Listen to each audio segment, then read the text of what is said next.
Welcome to Channel 18's coverage of the 2015 Nantucket Book Festival.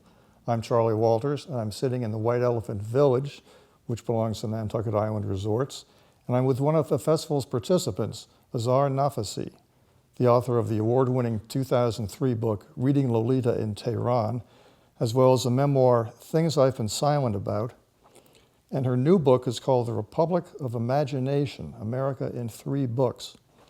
She has also had a distinguished academic career here in the United States and internationally, and is a widely published journalist as well. Thank you for taking the time to interview. Thank you.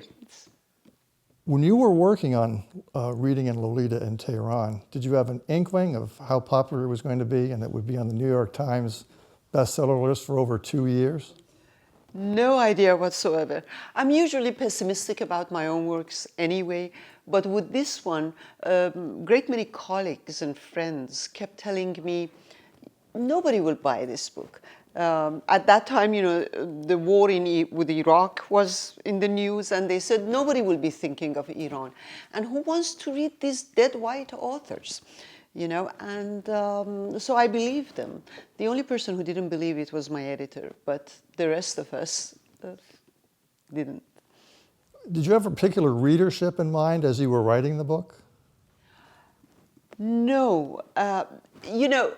It is very strange with a book because it's like your child. It comes into the world and you make plans for it and make her friends with your friends' children, but they run away and bring all sorts of lovely, wonderful, intimate strangers into your home. And so I felt that my book should appeal to those who love books to begin with, and to those who want to see another view of Iran, so that was what my readers would have been. And I think that is who my readers were. Well, for those people who are not familiar with Reading Lolita in Tehran, tell us a bit about it. Well, Reading Lolita, first of all, when I came to this country, because of the fact that for so long I had to be silent about so many things, the first thing that I did was want to talk about the country. And what I realized was that the image of Iran was mainly limited and reduced to that of the politicians who now ruled over Iran.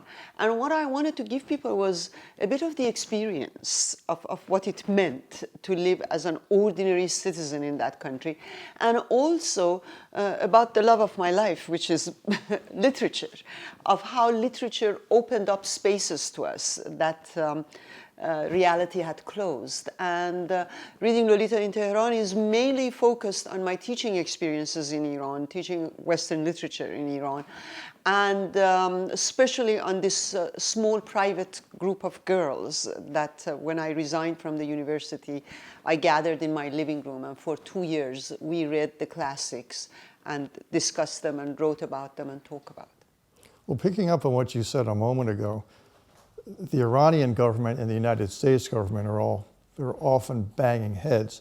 But I've read many times that even though that's true, the Iranian citizenry loves the West, loves the United States. Is that an accurate characterization? That is an accurate characteristic. Actually, at the end of Reading Lolita in Tehran, I talk about the fact that my students had idealized the West, and especially US, to such an extent, because in their reaction to the government, in fact, that I actually taught them a few books to show them that, not everything is this black and white that you see, that no matter where you live, there are things that should be changed. I mean, change is part of every society.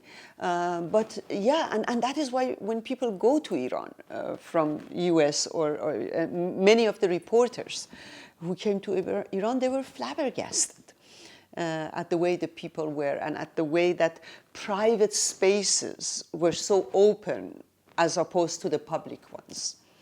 Do most Iranians speak English? I wouldn't say most Iranian, but many Iranians do. Yes, they used to before the revolution, but after the revolution, learning languages also became a way of communicating with the world, using the internet, for example. So, When you taught, would you teach in Farsi or would you teach in English? in English, all my classes were in English. So they'd be reading, your students would read English or they would not, I'm sorry, they would not read a Farsi translation. They would read the English original. Some books had been translated into Farsi, but many of them weren't. But my focus was on the fact that they have to get the language in order to get the book. So, and from 18th century writers to, some of the most difficult modernist ones, we read them all in English. I think sometimes they might have cheated with one or two books. I was told later on, not all of them, but some, but mainly they had no choice, in fact. They had to read it in English. How did you get interested in Western literature? Well, I mentioned it in the Republic of Imagination that my introduction to literature was when I was a very young kid. I was about 3.5 or something, and my father made a habit of talking to me at night, telling me tales, and he was very democratic in the way he told those tales. He would begin with our own epic poet and Iranian mythology, and then he would take me to Italy the next day with Pinocchio, to France with Little Prince, to England with Alice, and to US with Charlotte's Web, for example. So from very early childhood, I discovered that I can sit in this very small room and bring the whole world to that room, because I couldn't go everywhere, but I could go everywhere through books. And when I went to college, I started focusing on fiction because I fell in love with fiction, and Western fiction is very rich. So that was the beginning of that love affair. You mentioned your father. If I'm not mistaken, he was mayor of Tehran at one point. Yes, he was a mayor of Tehran at one time. I tell that our family are terrible politicians because he was also very disobedient, quote unquote, and he felt that he could be politically independent and at the same time, keep his position. Well, it didn't work that way, and so he was jailed in a temporary jail for 4 years without a trial on trumped-up charges, and finally he was exonerated. He defended his last defense. He defended himself. I always love to tell the tale that he was exonerated of all charges except for disobedience to the superiors. And unfortunately, they also exonerated him of that. But I think it would have been wonderful if he had kept that title. My mother was just as bad because she was one of the first 6 women who went to the Iranian parliament in 1963. And she was explosive. She was in the parliament when father was in jail. And everybody had to worry because she would call the head of security and start just exploding and saying every nasty thing about the Shah's regime. And I mentioned in the book that she was like an explosive that every person handed to the others so that she will explode in somebody else's hand. So my family doesn't have a good record in politics. Well, your second book is a memoir of your life with your mother. Yeah, things I've been silent about. I wrote it when I was going to write Republic of Imagination, this book, actually, after I finished reading Lolita. But in the meanwhile, in 2003 and then 2004, my mother and father both died, passed away. And I felt that there was this unfinished conversation with 3 very important things in my life, my parents and my country. That in a sense, I needed to bring up this conversation, and in a sense, it was both coming to terms with them and saying goodbye, And so I wrote it. It is both about Iran and it's about my parents. Now, you taught at a number of institutions when you were still living in Iran, and you had a problem at the University of Tehran. Can you talk about that? Yeah, I started at the University of Tehran. I mean, right after I finished the defense of my dissertation in the US in the summer of '79. And immediately afterwards, 2 days later, my husband and I left for Iran.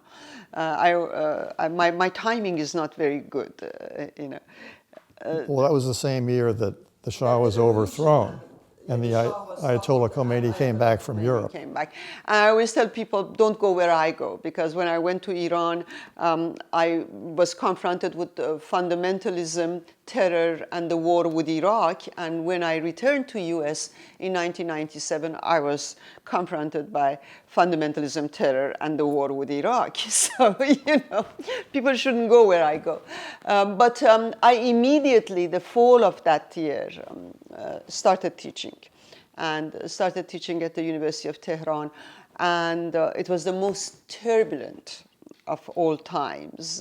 There were strikes every day, and the regime was now focusing on the former opposition, because Iran had many among the opposition were either nationalists or they were secular. They were leftists and nationalists, and one by one they were, you know, sort of destroying them. And the universities and as well as the intellectuals, writers, poets, they were their main targets alongside of women and minorities.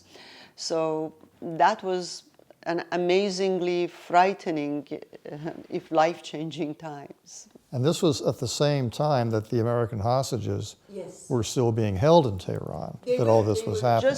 And I mentioned in my books that how amazingly ironic it was that as I was teaching Great Gatsby or Huckleberry Finn, and the University of Tehran was very close to the embassy, and there was unrest every day, you know, downstairs in the streets, they were shouting down with US, you know.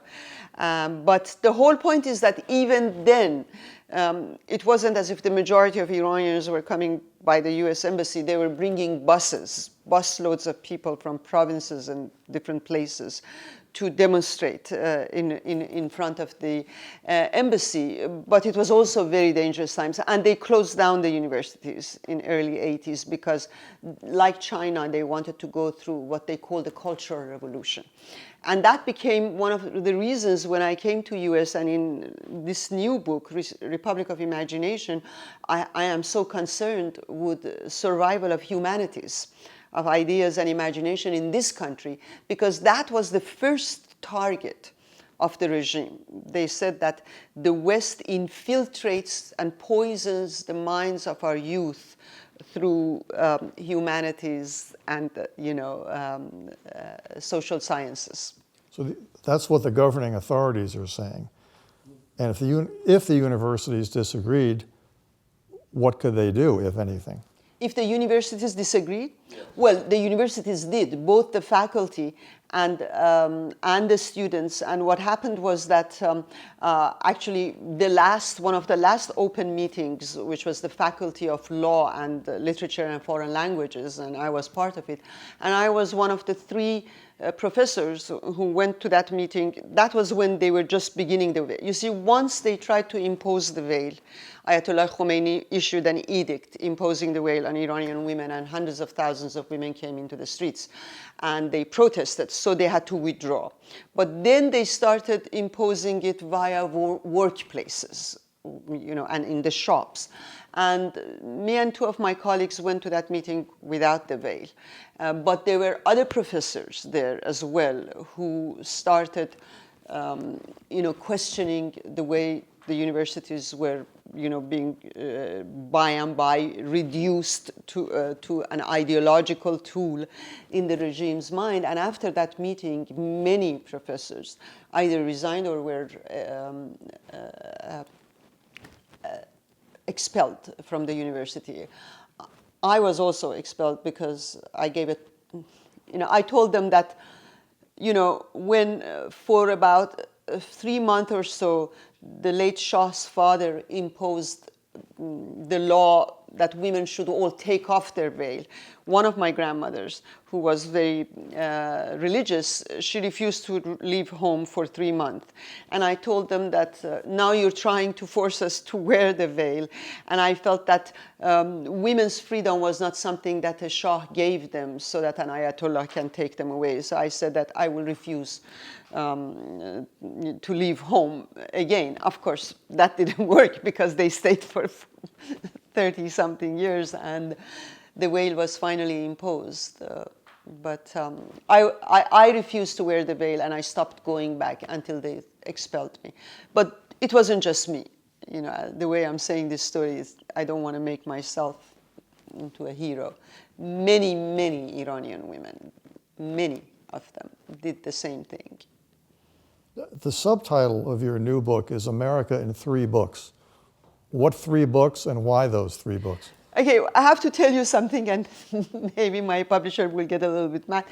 That subtitle is a little bit misleading. We had the most difficult time finding a subtitle for this book. And I mentioned in the chapter on Huckleberry Finn that I constantly was changing my mind about subtitles. Because in essence, I focus on 5 books, beginning with Wizard of Oz, you know, in the introduction. And I end it with James Baldwin, who's very important to me. The epilogue is James Baldwin. And so in essence, it's really 5 books, but, and we're changing it in the subtitle in the paperback. But I felt that when I came to US and the more I became involved in America, you know, in life in this country, I reached a point where I felt, well, I have to decide if I want to become citizen of this country or not. And I always feel that if you love a country or a person, it doesn't mean that you accept them wholeheartedly. It is when you start finding faults. You know, because finding faults can be because you just want to find faults, or it can be because you care. You can't stand it that your country is going, you know, the way that you think it shouldn't be going. So anyway, to make a very long story short, I started rethinking about America through its history and through what I loved most about it, which was its fiction and its works of imagination.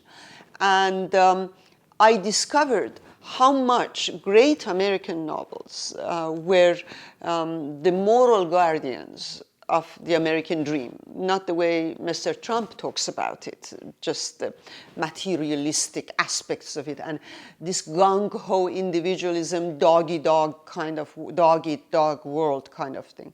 But Huck Finn and Jim's kind of individualism, where an individual grows independent and grows in connection to the other.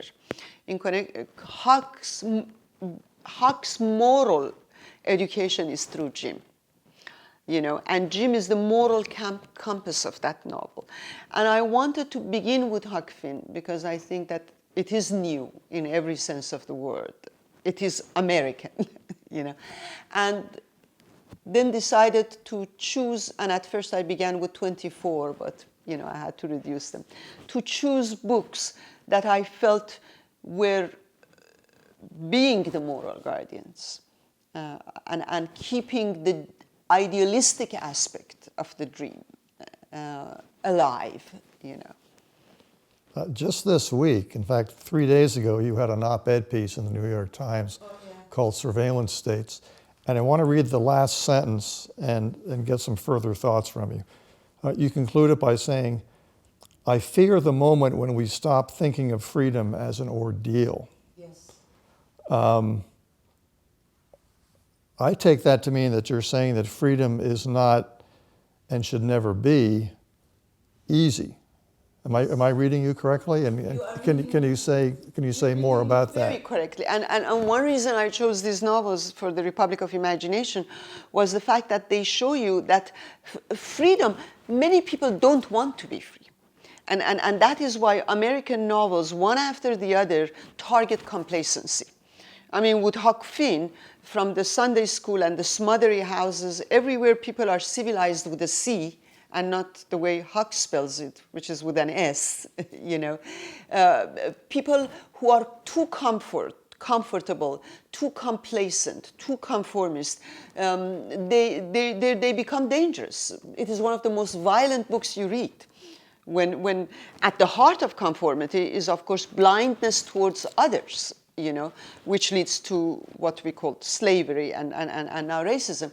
So what I wanted to say was that freedom has its own ordeals. Freedom doesn't mean having a lot of iPhones and iPads and sitting and watching, and being entertained day and night. Freedom doesn't mean not ever listening to people who don't say what you want them to say. Not protecting yourself from the world constantly, but opening yourself to the world and taking risks. And it is an ordeal because at the center of freedom is the idea of individual responsibility.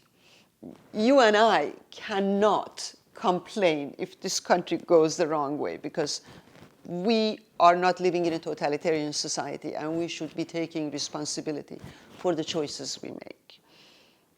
What are you working on now? Well, right now, I mean, with this book, I wrote one book in Iran, which these three are the continuation of that book. I'm spending most of my time right now trying to both write and talk about the state of imagination and the negation of ideas and imagination in this country, especially in terms of education. So I'm focusing on those issues. I really think that we need a national conversation. How do we define what it means to be an American citizen and a citizen of the world today? So I'm both writing and, talking about that, Azar and Nafisi, thank you very much. Thank you. Appreciate your time. And thank you to Nantucket Island Resorts and the White Elephant Village for allowing us to use this space. And thank you for tuning in. I'm Charlie Walters for Channel 18. Thank you.